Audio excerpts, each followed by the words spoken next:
it right here. That godly love, I'm talking ILM, agape love. No conditions existing here. It's perfect love that redeems you from all your sins. Come on, no judging when you step in this place. Hat cop, but I'm still in his grace. Ripped jeans, Air Jordans, and tattoos. But no worries, cause I'm still living saved. Come on, a pastor who rocks when the mic hot. Congregation going up when the beat drop.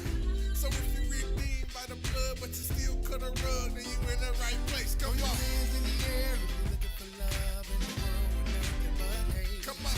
You're in the right place, surrounded by grace. Come on, you can join this race.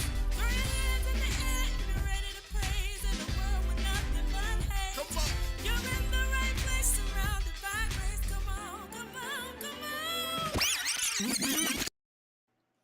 What is going on, everybody? I hope you guys can hear me. My headset is my audio is all jacked up because somebody wanted to use Restream and I'm used to StreamYard, so that's just what it is today. So I feel a little awkward. I don't have my headsets, so please let me know if you guys can hear me. Please let me know if you can hear me, if it sounds bad at all. So please let me know before I continue on so I can get it fixed.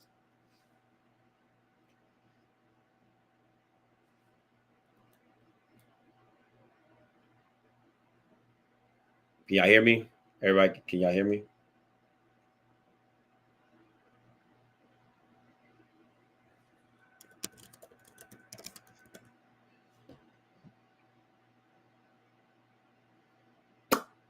Okay, cool. All right, great. Awesome.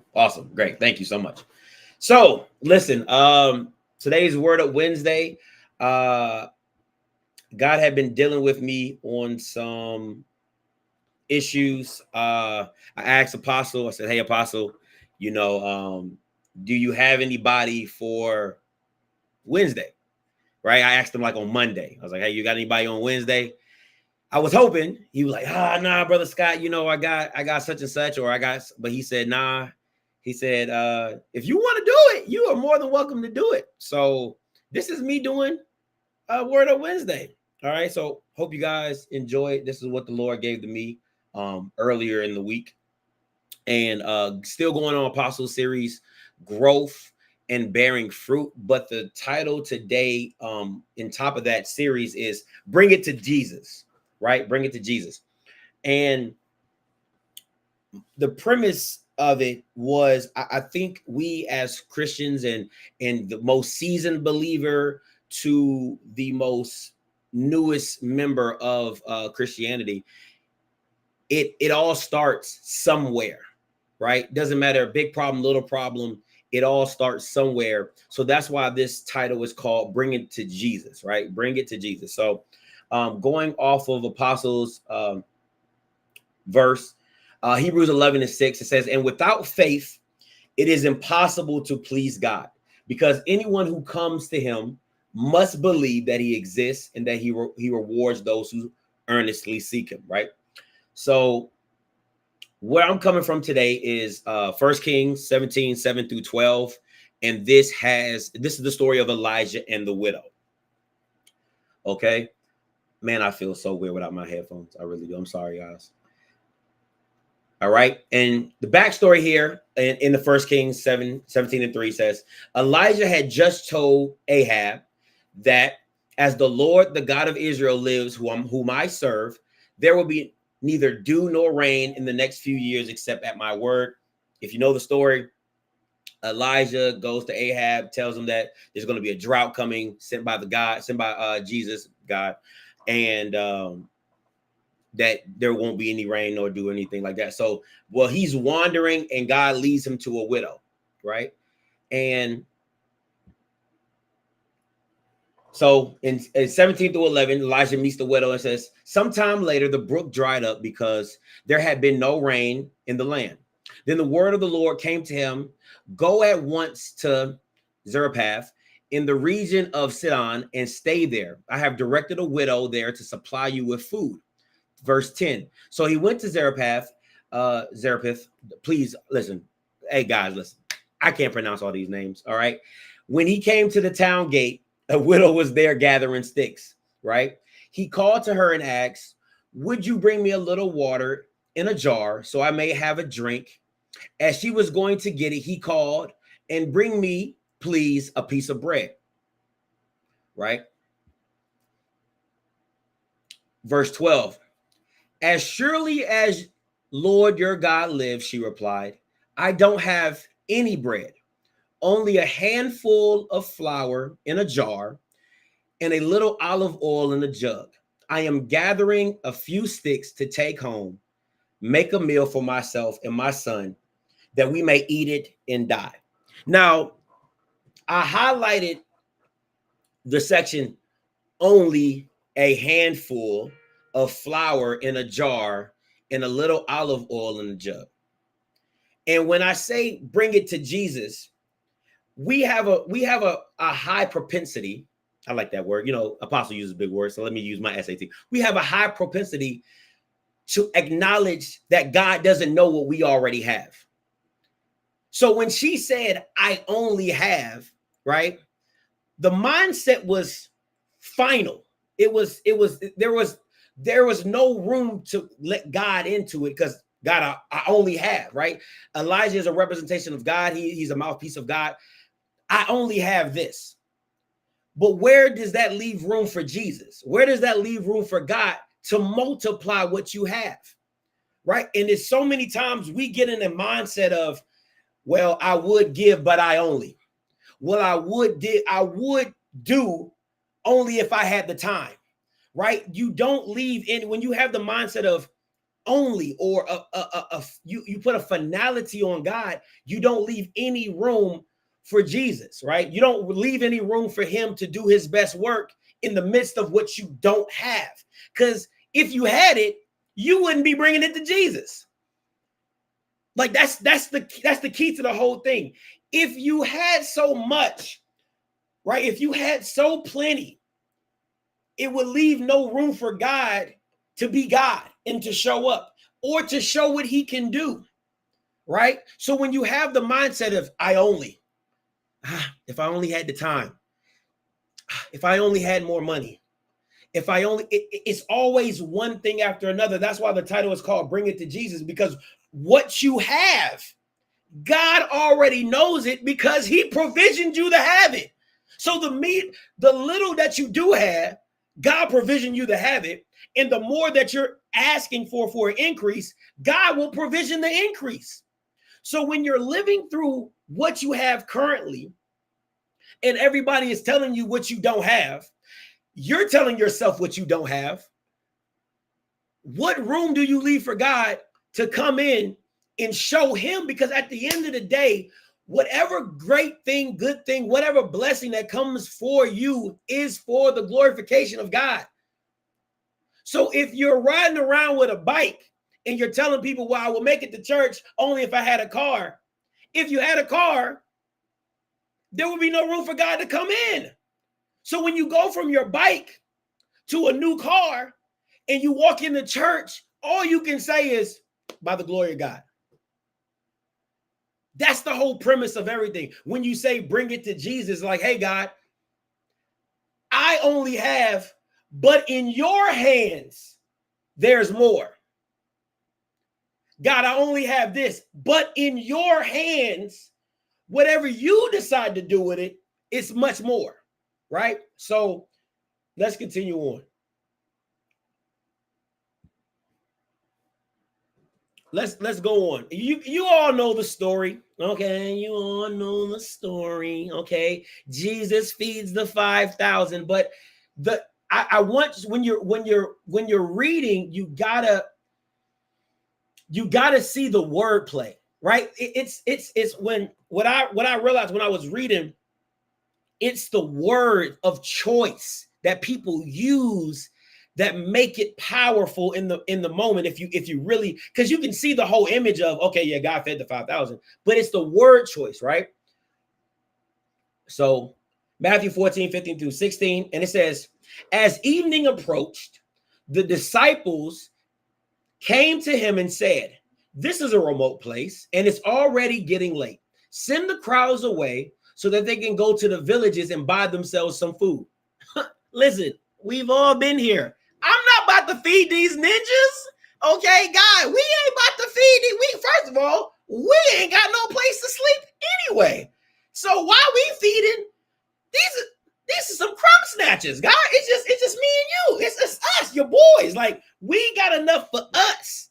Tell these ninjas to go somewhere and find food on their own accord. We've all been there. Let's not play this game, okay? We've all been there, right?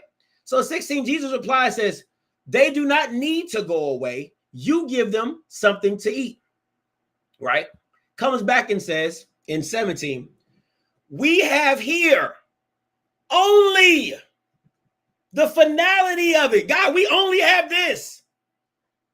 When you start reading the text, you got to see the wordplay of choice, because you can tell the state of mind that the person was in by the word choice that they used, right? We have here only 5 loaves of bread and 2 fish. We counted. I didn't count this 6 times. God, I didn't got 1, 2, 3, 4. You look up, come on, we all been there. You know, the money don't match the month, right? The food don't match the pantry, or the food don't match the mouths to feed. We've all been there. Kind of 1, 2, 3. You said you wanted. You was looking for goldfish too. Oh, 1, 2, 3, 1, 2, 3, 4. 1, 2. Well, I ain't got enough. I only have such and such. I only have this. I can only give this. That word again, only. The finality of it. That's what God does his best work, when you think it's at your end. Thank you, God. When you're at your end is where it's done. That's why you say only. I only have this much amount of gas. And I know once I go all the way, my is over, right? That's your end.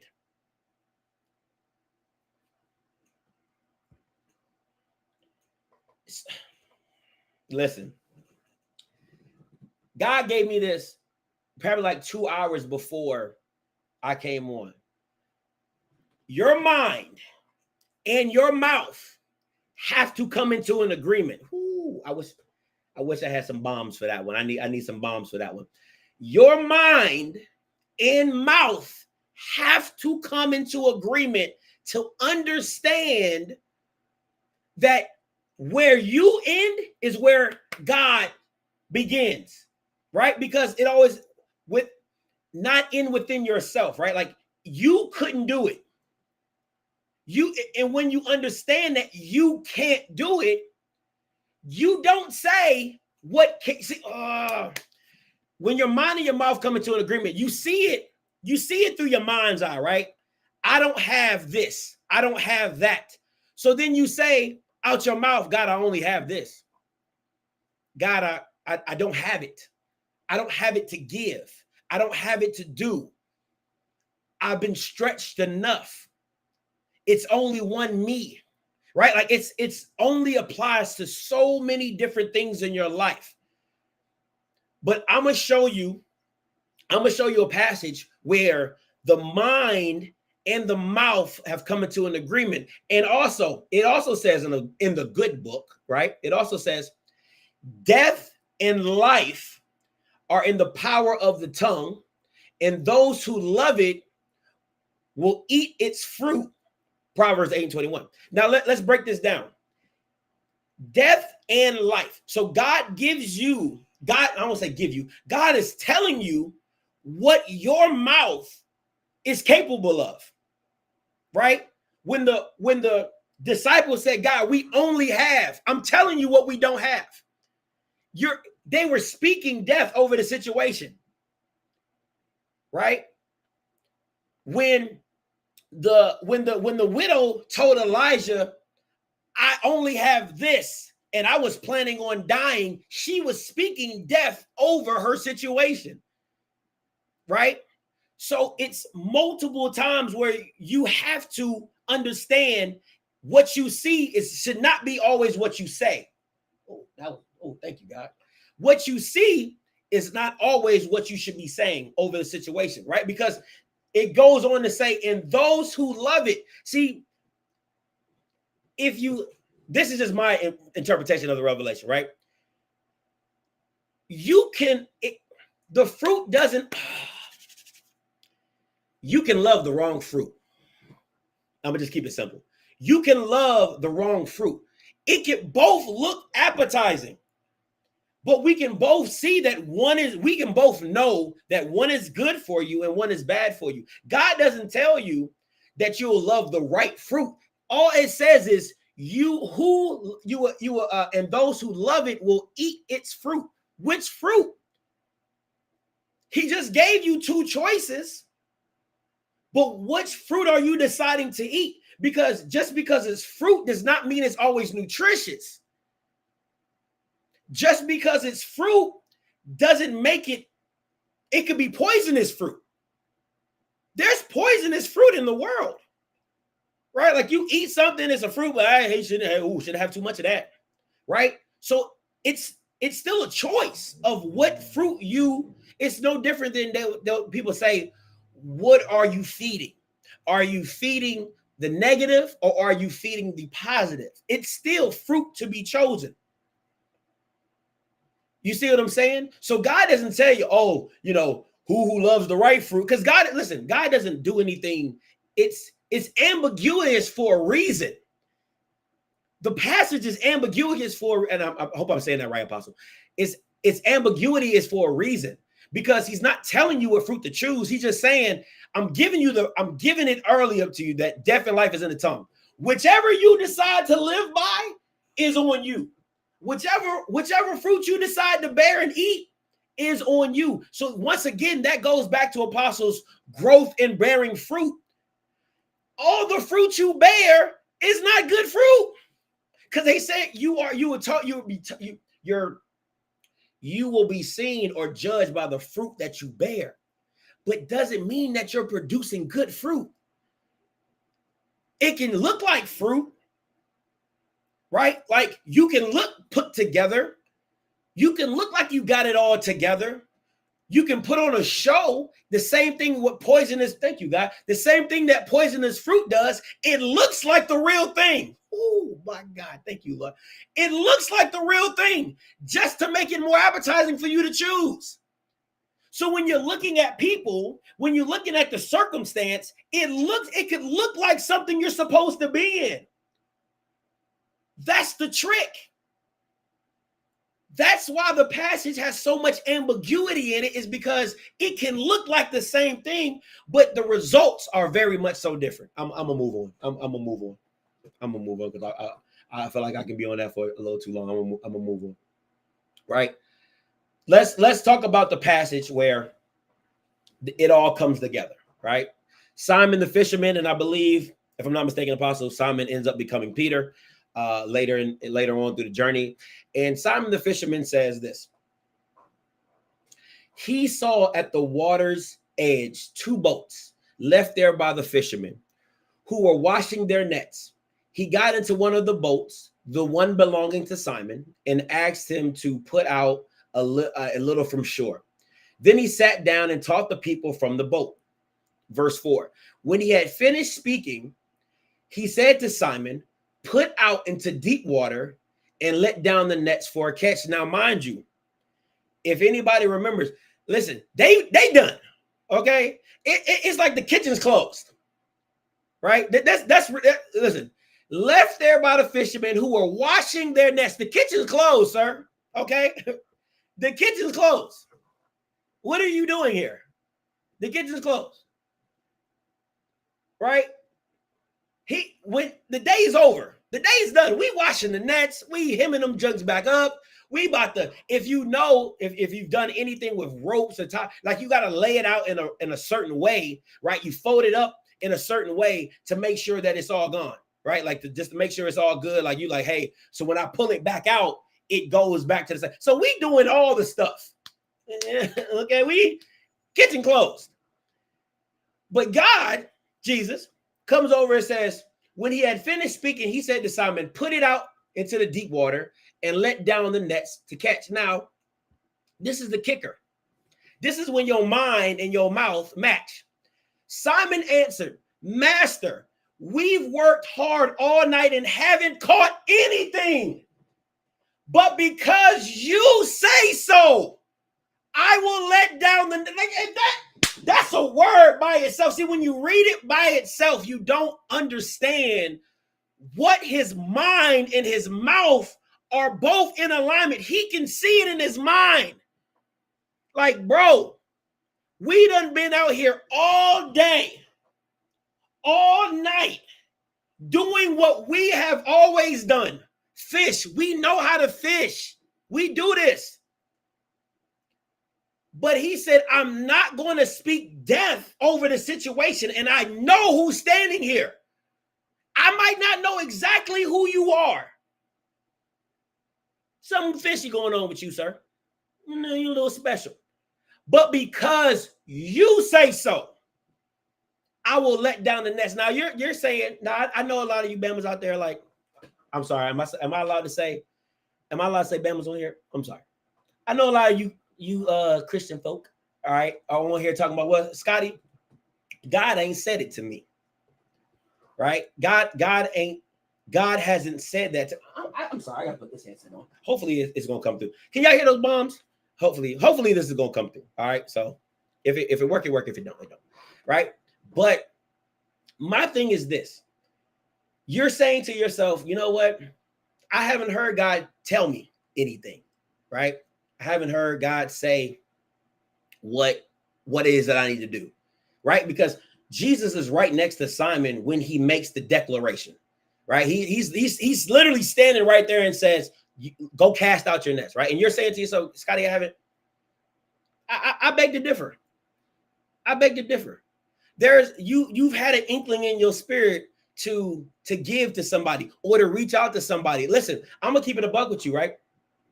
Honestly, it goes like this for me. I used to tell Key all the time, and listen, I'm gonna keep it a buck with you. Listen, I'm gonna keep it real with you. I used to tell Key all the time, I don't hear from God, right? I don't hear from God. And because I expected God's voice to be some, like Morgan Freeman or something, right? Like, yeah, and brother Abrion, I need you to go out and tell yonder over there. Like, I expected to hear this big, miraculous, thunderous voice in my head to be like, yo, go do this, right? But when Key broke it down to me, she would say something like, and y'all know how Key is. She'd be like, those thoughts in your head that are your ideas, the great ideas that your mind has come up with, that's not you, fool. That's God. I was like, that's God? I'm like, how's that God? That's me. Like, that's my mind. That's my brain. Like, it's in my head. Like, I'm thinking, she's like, no, fool. Like, it's God in you giving you the revelation or giving you the great idea, right? Or giving you that inkling or that urge in your spirit to reach out to somebody, to call somebody, to give to somebody, right? And we just let it go off like it's nothing. But I challenge you today to lean into that, right? Because even in your situation, your mind could be telling you one thing, but then your mouth says something different, right? Like, you could see your circumstance, right? And say, well, I'm not supposed to have, but you killing it already. You killing whatever you supposed to have already by Proverbs 18:21. And let me say this even deeper. Thank you, God, for bringing it back to my recollection. What God has already put in the Bible is your say-so.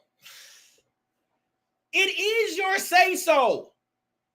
So when you're out here looking like, God, what did you say? He's already made provisions in the Bible that he's telling you to hold me to my word. I do not lie. I have made provisions for you. Romans 8:28. All things work together for the good of those who love the Lord. Right? So if I'm making provision after provision, declaration after declaration, what are you looking up to the sky for? I've already told you what it was. Now, what you decide to speak over your situation is on you. So don't blame Satan over a situation that you have the authority to speak to. That doesn't make any sense when you can clearly read it every single day. Why does God have to talk to you every single day when he's put it in a book We as black people, my mama used to say, what I gotta do, write it down and put it in a book for you to get it. Right? That's something we would use as a like I'm about to clown you. Like, you not understanding it. Like, I gotta write it down for you for you to understand the words that are coming out. Well, God did it even so. He said, I'm gonna write it down. I'm gonna get people to preach it to you. You can watch all the YouTube videos you want, just so you can remind yourself on the daily, my provisions for you, that your mind and your mouth never have to go into separation. Because what my mind says and what my mouth declares all has power. So if I'm thinking I want to do this, but I'm saying I can't listen. I'm sorry. I'm just keeping it a buck with y'all. I got time. I can't stand when me and Key, we be talking to women and stuff like that, and they be like, oh, I want to be married. And then 2 minutes later, I'm never going to find a husband. How that work? How does that even work? Oh, I know I'm a wife, but God's never going to give me a husband. How does that work? Tell me. Oh, I want to be rich, but I'm bad with money. How it can't, come on, man. Bitter and sweet cannot come from the same fountain. What are we talking about? We as Christians, we as believers have to be very mindful of what we're speaking on and how we're speaking over the situation. So when you go through listen, we all slip up. We all slip up in speaking negative, because as humans, we always gravitate to the negative thing. And I'll give a perfect example. All the fellas gonna get me on this one, right? All the fellas gonna understand this one. If you and your significant other, right? You married, you got a girl. If you tell your girl that dress looks amazing, right? She gonna be like, oh, this thing, you think it's okay? You think it's cute? You be like, yeah, babe, you look amazing. I don't know. You know, you just saying that so you don't have to hear my mom. Nah, babe, you look amazing, right? But let that be flipped. If you look at it wrong, if you say, I don't know, baby, that ain't it. This ain't it. What you mean this ain't it? Why this ain't it? You don't like the way I look? Why you ain't tell me like you ain't like this? So you never like this dress? Like, that's what women do. So if naturally, listen, because that comment will stick with her longer than any of your positive affirmations. You can tell your wife Monday through Friday that she's the most beautiful thing in the world. If you tell her Saturday that dress ain't hitting, you better hope next Saturday you got something planned because you in the doghouse, right? But that's what we are as Christians. Listen to me. I know I'm making jokes, but listen to what I'm saying. If your mind always gravitates to the worst possible outcome, and I've been listen, key to take shit up. I'm speaking to myself because this ain't just for y'all. This is for me, right? Because I am so pessimistic, right? I'm always like glass half empty. Ain't no half full. Blaine is if you want to know who thinks half full and give him, he gonna have it all. Talk to Brother Blaine because he don't believe in lack. He don't believe it. Treat yourself, okay? That's his motto. So I'm preaching to myself at this time, right? So what I'm saying to you is this.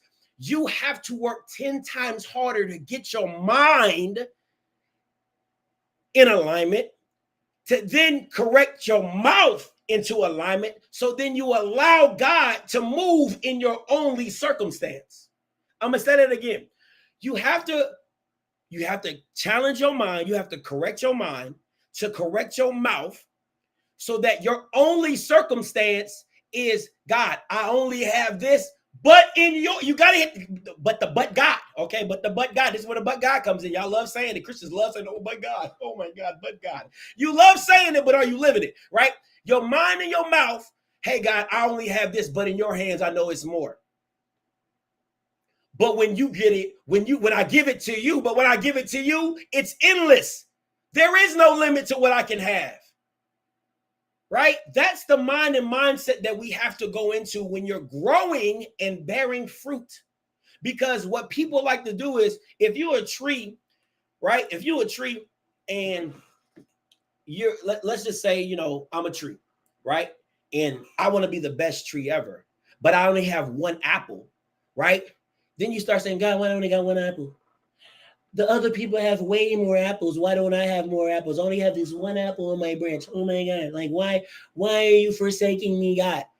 Not understanding that your increase is not for this season. Oh my God. I'm sorry. I got to hit myself with a bomb. Your increase is not for this season. Your bearing fruit is not in this season. That's what you can handle.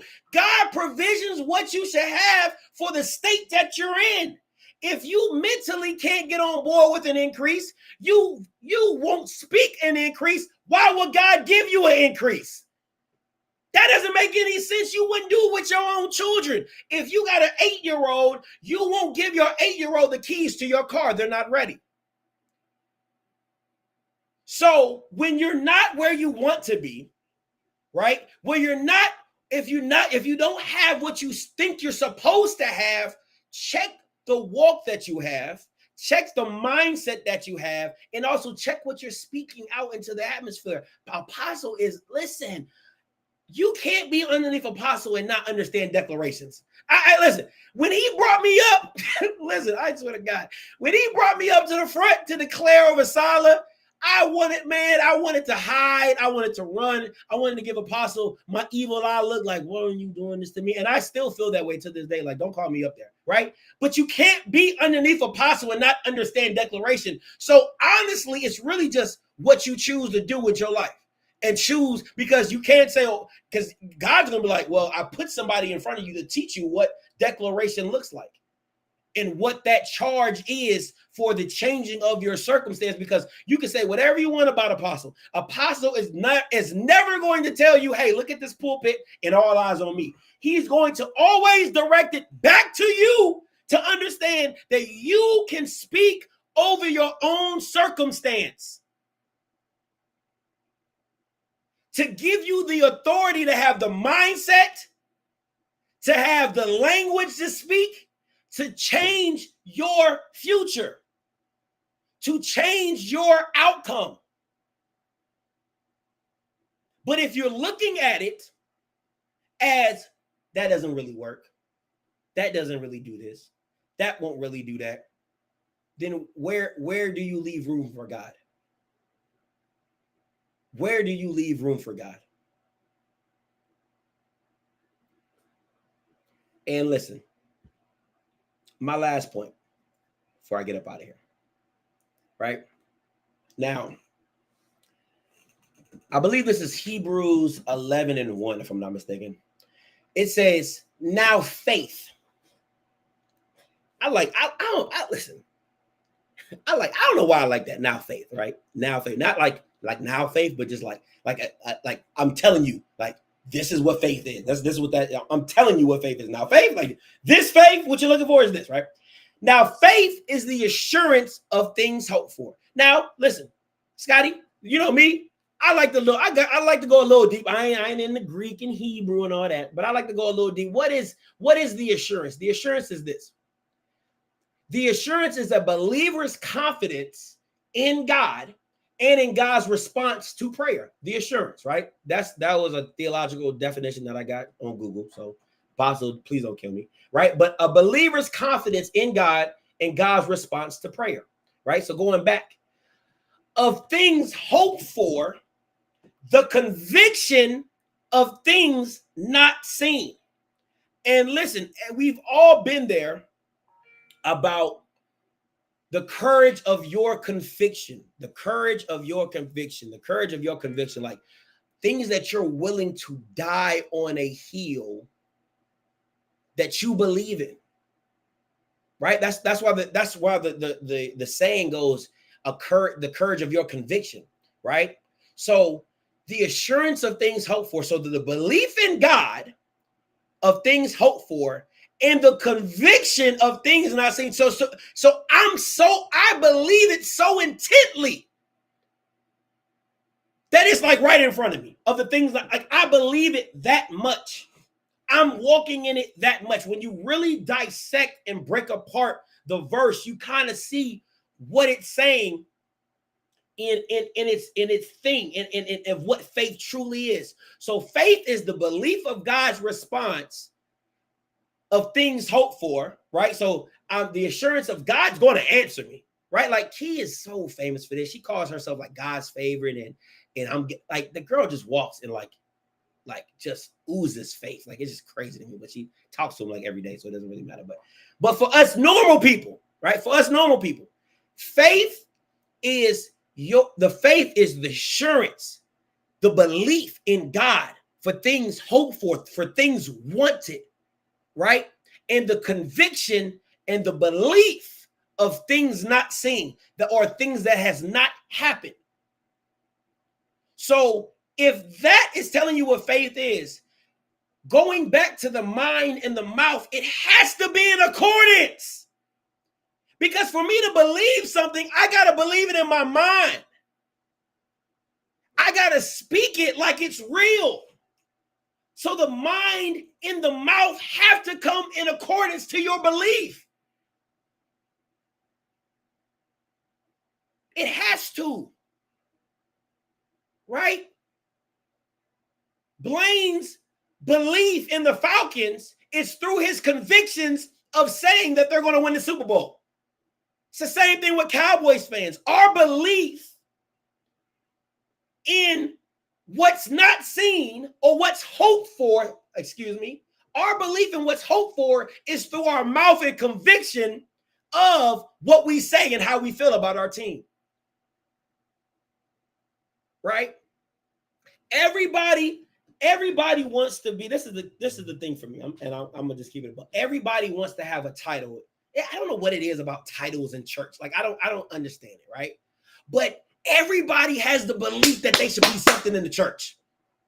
Everybody has a belief or a hope for that if you're really churchy, that they should have a place or a title or a hold in the church. And they will tell you through their conviction that they should have a place or a title. What's the difference? What is the difference? It's all the same. The reason that God is intertwined in everything is that you do it everywhere. You do it everywhere. Everything you do, when you believe in your promotion, so you work 10 times harder at your job, you do it. When you believe in your kids to go to the NBA, so you buy trainers and you do it. Where you believe that you're going to have this new car, so you start preparing. You buy the new vacuum, or you buy the air sense, or you buy whatever is your thing. Whatever is your thing, you already do it, and you can implement. You see it in every part of your day-to-day. But it's funny to me, because for me, I like to make stuff so practical, it just becomes dumb. Like, I got to make it so practical that it just becomes dumb for me, right? So you can do that in everything about your job. You can do it in every aspect of your life. But you can't turn around and tell the person who made life, who gave you life, who gives you provision, of what your belief and your convictions are going forward. And your mind and mouth won't match up. But you'll say it at your job. I believe I'm going to have this promotion. Girl, I know I'm going to get that promotion. Ain't nobody working as hard as me. Ain't nobody doing what I'm doing. Fellas be like, man, listen, they better promote me. Shoot, I'm out here working. I'm putting in that work. It all comes together. It's all part of it's. I love how God does it, because you do it without even knowing you're doing it. You just don't do it spiritually. You don't turn that belief around in your spiritual walk, but you'll do it in the physical form to people who can't even be trusted, to man who has never made you any oh my God, thank you, God. To a man or a woman who hasn't made you any promises, who is a liar, who can be a liar, who can deceive you. But you'll put more belief in unction and forward moving and be gung-ho about a job or about a sport or about, listen, I'm gonna say one thing real quick. I absolutely love Apostle, because I always tell Key, I said, man, I wish Apostle's the only person I know who can root for the Cowboys just as much as he praises God. That is amazing to me. I would never take that away from him. I'd be like, listen, he is radical for the Cowboys. He is just as radical for God, but that's neither here nor there. So he's very, very fluid in that motion. But that's my thing, guys. And I'm not going to keep you guys time. I do apologize if I'm holding you late. All I'm saying is God is so funny and he's so great that the things that you think you're doing in your day-to-day life, he's like, oh, you can't do that? That's funny because you do it every day in your normal day-to-day. God, I don't know you do it every day in your day-to-day. When you talk about when you work out and you want to get to a certain weight in your belief, if I eat right, my convictions, if I believe if I eat right, work out, I am going to hope for things that I haven't seen. I'm going to hope for a new body. I'm going to hope to get that six-pack abs. You do it every day, but you can't turn around and do it for God. That is crazy to me. And people make it's like, oh, God, it's so hard. You do it every day already. The practicality of it is the simpleness of it. That's what makes it so funny when I think about it in that perspective, right? Because God literally just gave me that revelation right now. You do it every single day, but then when it comes to God, it's so hard. Scotty, you're asking for so much. Am I really? Is God really asking for that much for somebody who's promised you that that it's in your good? That he tells you you're going to go through trials and tribulations. He doesn't leave any of this stuff out. He says to follow me, you got to pick up a cross. So you're going to have to carry some burdens. So bad things are going to happen to you. It ain't like you're going to walk. If Jesus was persecuted for being perfect, you about to get some of that, right? Hold some of that, right? It's part of the plan. But what's funny to me is people will give more grace to man than they will give the God who gives you promises on top of he tells you in the handbook,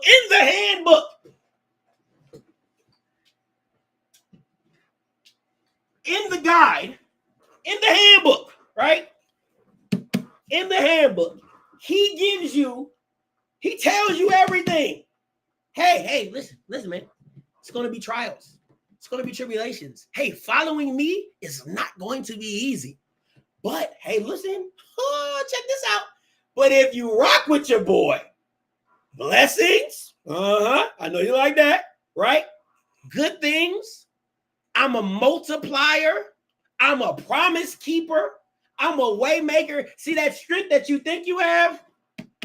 It gets multiplied with me. Joy that you think you have, it gets multiplied with me. The peace that you thought you have, see, my peace surpasses all understanding. He gives you, it's in the handbook. He tells you, hey, follow the instructions. He tells you right there. Okay, I'm done. I'm sorry, man. I'm done. I'm really done. Okay. I just don't get it. The guy tells you everything. He tells you. They even got a chapter called Revelations. I'm sorry, this is just too practical. Listen, he got a whole book called Revelations. So he even tells you how it ends. I don't know why this is so funny to me. He even tells you how it ends. It's not hard. I'm sorry, man. I'm sorry. It's just it's a book called Revelation. Like, hey, listen, I'm about to reveal this to you. How it ends, how it all ends. Oh my, I'm sorry, man. I'm done. It's just not that hard. I mean, it's hard, right? Like it's supposed to be hard. Anything that's worth living and going through is going to be hard, right? But when you got the answers to the test, how hard, like, last thing and I'm out of here. Right? Last thing and I'm out of here. He got a book called Revelations. Anyway, last thing. If listen to me. If your job had a promotion test, okay? If your job had a promotion test and they gave you the answers, they say, hey, listen, we're going to give you the answers. Your only duty is to make it into work to take the test. We gave you the answers. If you come in, you take the test, You passed the test because we didn't give you answers. We'll promote you. But if they told you, if they told you that you had to go through a flat tire, traffic jam, right? A 2-hour traffic jam, somebody gonna get sick, you're gonna run out of cash, you're gonna run out of gas, you gotta walk the other way, right? You would plan accordingly. Because you wouldn't miss that test. I got the answers. Why would I miss the test if I got the answers? So you know what you would do? You would plan accordingly. Okay, they told me it's going to be a 2-hour traffic jam. Let me leave 4 hours early. Okay, they told me I wasn't going to have no gas money. I was going to have to walk the rest of the way. Let me put my walking shoes on. Right? They told me that this is going to happen. So I won't have no money. Let me pack me a lunch.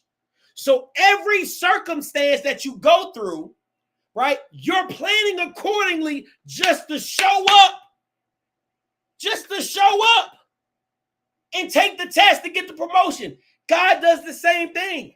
Hey, there's going to be trials and tribulations. Hey, people are going to persecute you. Hey, I'm going to be with you through the storm, but the storm is coming. All I'm asking you to do is keep your eyes on me and know that I'm going to be here throughout the whole process until the end. And while you're going through it, you're just taking the test that God has already given you all the answers to. No weapon shall prosper. The answers to the test. I'm sorry, I'm taking this. I'm taking this too many different directions. Listen, I appreciate you guys for tuning in to this Bible study. This has been a blessing to me. I thank Apostle for having me on. You guys have a wonderful Wednesday. Oh, well, Key told me I need to talk about Salah's. Let me see. I think I saw her text message. Listen.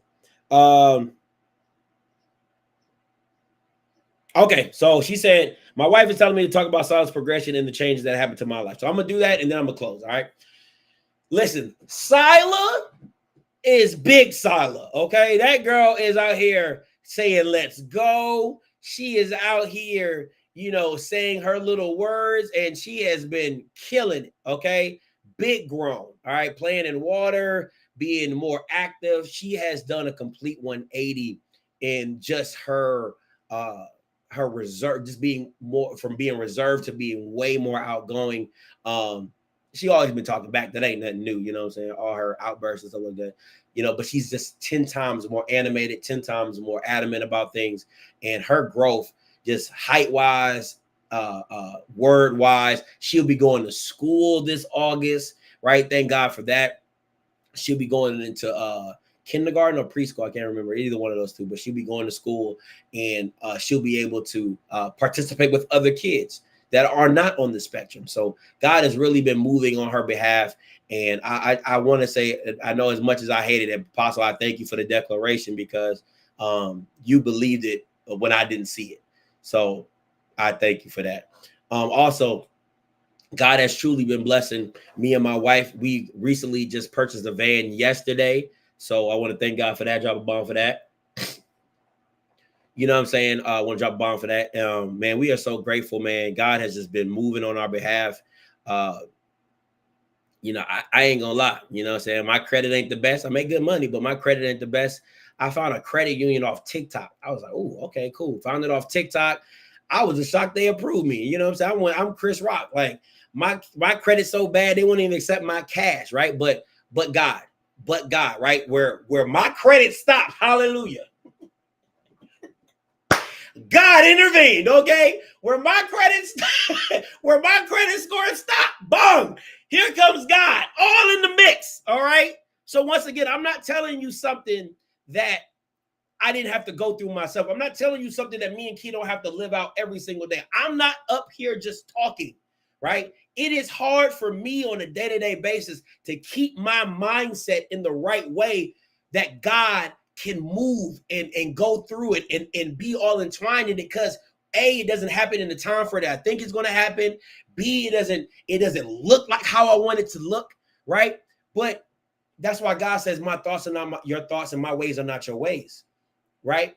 So there's a lot of things as parents that we do, right, that the kids don't understand why we do it, right? The kid, I'm 850, yes sir. We coming for it, yes sir. We coming for that 850, yes sir. We coming for it, right? We speaking it right now, mind, mouth, speaking it, right? So, but those are just some of the things that have been transpiring with us. Key just found out that the baby got to be in there another week, so she's not too happy about that. We thought her due date was July 23rd. It's actually July 30th. She was hot, okay, hot.